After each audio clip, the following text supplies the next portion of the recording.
తులారాశి వారి విషయం తీసుకుంటే తులారాశి వాళ్ళకి వృత్తి వ్యాపారాల మీద సమాన స్థాయిలో దృష్టిని పెడతారు. అలాగే భాగస్వామి వ్యవహారాలు మీకు వీలైనంత వరకు అనుకూలంగా ఉండే అవకాశం కొరకు అధికంగా కృషి చేస్తారు. తోబుట్టువులు కానీ, మిత్రులు కానీ, అలాగే వ్యాపారపరంగా మీతో పాటు ఉన్న వ్యక్తులు కానీ, అందులో ఉన్నత స్థాయి వ్యక్తుల యొక్క సహకారంతో ముందుకు వెళ్ళడానికి విశేషం కృషి చేస్తారు.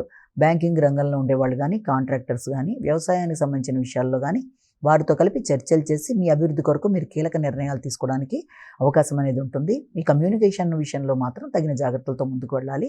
ముఖ్యంగా ఏదన్నా మీ యొక్క లాజికల్ థింకింగ్ కానీ, ఆలోచించి మీరు తీసుకున్న నిర్ణయాల్లో కానీ కొన్ని చిన్నపాటి ఇబ్బందులు ఎదుర్కొంటున్నప్పటికీ కూడా దాంట్లో పౌరుషంగా మీరు తీసుకునే నిర్ణయాలు కానీ, మాటలు కానీ కొంత అపార్థాలకు వచ్చే అవకాశం ఉంటుంది కనుక తగిన జాగ్రత్తలతో మీరు ఏదనుకుంటున్నారో దాన్ని స్ట్రైట్గా చక్కగా చెప్పడానికి మంచిగా మీరు ఫోకస్ చేసి ముందుకెళ్ళినట్లయితే చక్కటి ఫలితాలు వచ్చే అవకాశం కనబడుతుంది. అలాగే మీకు మీ యొక్క వ్యక్తిగతంగా అభివృద్ధిగా మీరు తీసుకునే నిర్ణయాలు కూడా చాలా చక్కగా ఉంటాయి. సంఘంలో గుర్తింపు, గౌరవం